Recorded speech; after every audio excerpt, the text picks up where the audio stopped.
Oh, Sword, man. Thanks so much for your response. And, dude, give it up already, man. I mean, you really should just become an imam, man. I mean, when I look at you, I just see someone with so much potential. I mean, you just are a very thoughtful person.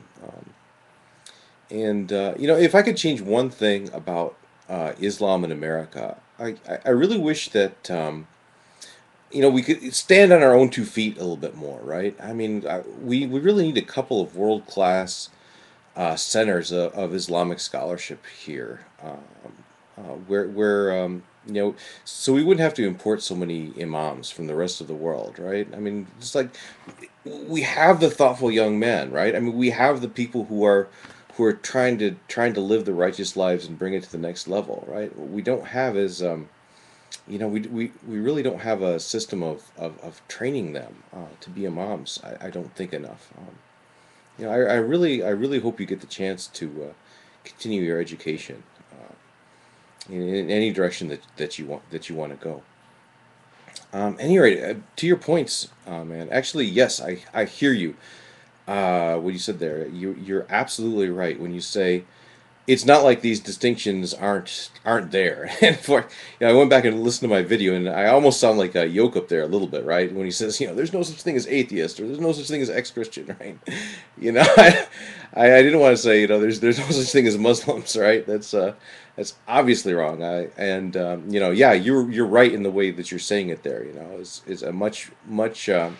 I just wasn't quite right when I phrased it the way I phrased it. The way you phrase it is much better when you say that it's not like these distinctions aren't there or that they're not important. Of course, these distinctions are important. They're very important. But it's only when we use them to, as clubs to club each other over the head with, uh, is when it becomes a problem, right? And yeah, that's a very very important point. Thank you very much for that. I'm a bit more optimistic, I guess, than you are. Um, on this whole business. I mean, yeah, it looks very much right now like we're just gonna like kill each other and destroy each other, right? Um, and it's really sad, I guess, a little bit when you say that if there's no hope for the Muslims to come together, then there's really no hope for the world, humanity as a whole to come together. How could this possibly be? I think let me tell you why I'm a little bit more optimistic about this. I guess.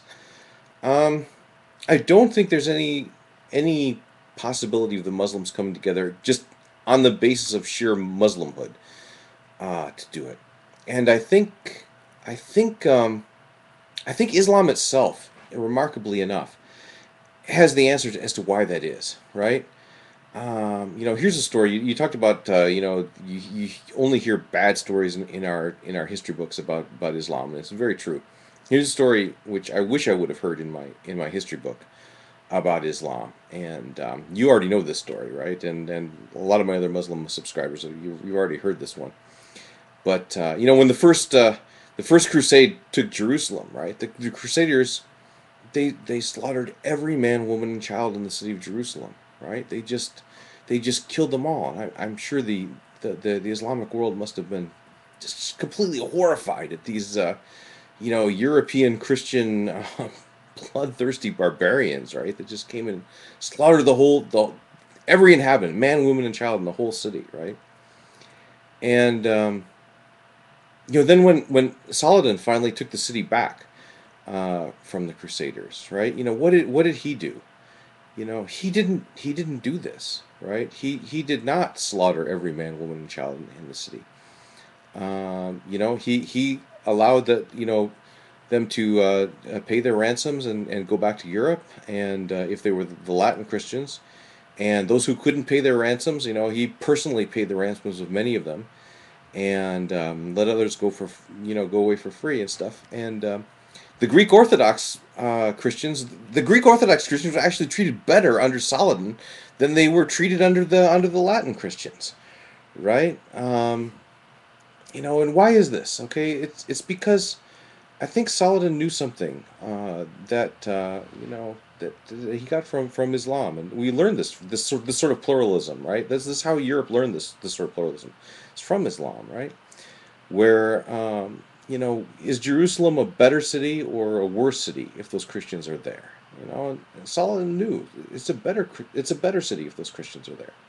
Is Jerusalem a better city or a worse city if Jews are living there? It's a better city.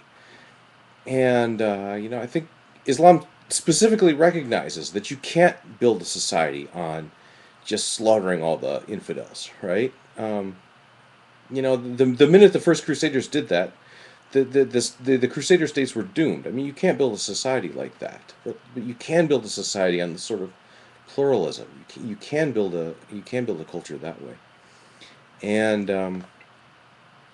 this we don't. I mean, because of this, I mean, we don't have to change anybody's mind. We've made this whole thing so difficult, right? Because it's almost impossible to change somebody's mind about their religion or something like this. But we really don't have to do that. All we have to do is we don't have to change anybody's mind. We just have to like get them to live up to the best of what they already believe in, right? So, at any rate, yeah. Thanks so much for your response.